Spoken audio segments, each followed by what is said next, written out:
Imagine spending nearly $4,000 a quarter on ads to build a Facebook page to 50,000 followers.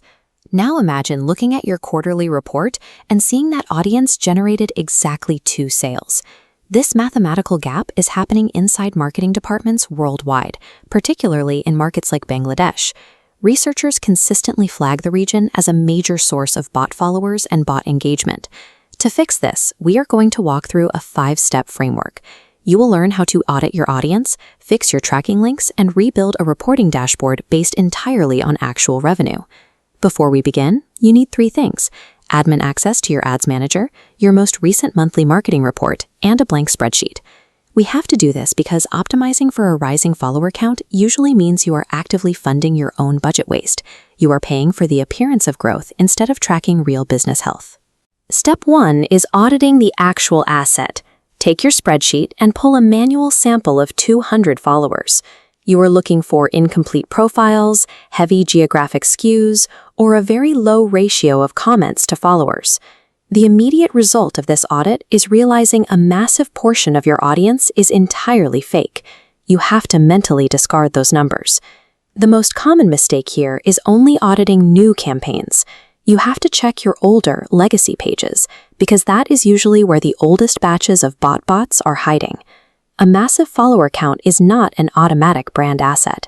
If it is filled with bots farming engagement credits, it is a mathematical liability. It poisons your platform algorithms and destroys your retargeting campaigns. Step 2 is anchoring your KPIs to revenue. Open your monthly report and permanently delete follower growth and engagement rate from the executive summary.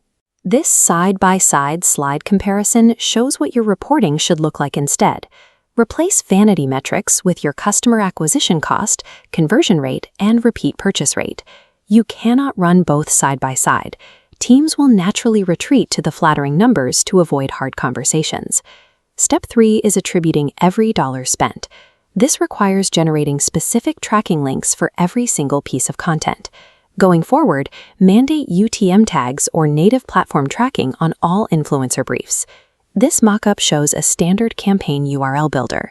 Ensure your campaign source and medium fields are locked in before any post goes live.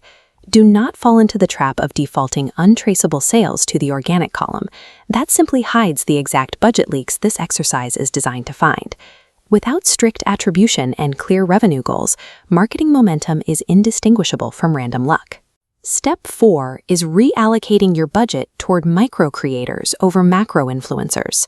The Fire Festival is the clearest global example of what happens when you rely entirely on macro-influencer hype without building operational reality.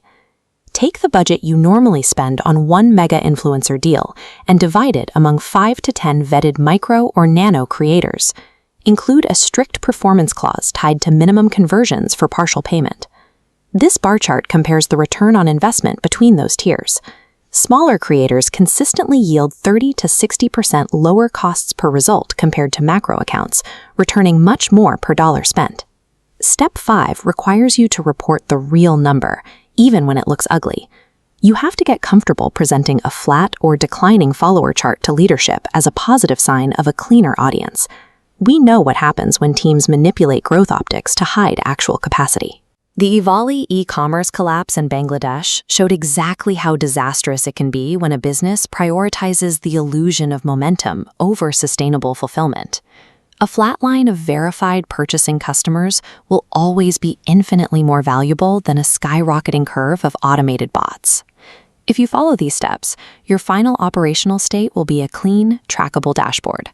The only trend line your leadership will need to ask about is your customer acquisition cost. Reaching this stage means you have killed the vanity metrics habit. You are no longer optimizing your ad spend to buy fake engagement. Your immediate task for Monday morning is to bypass the summary slides your agency sends over.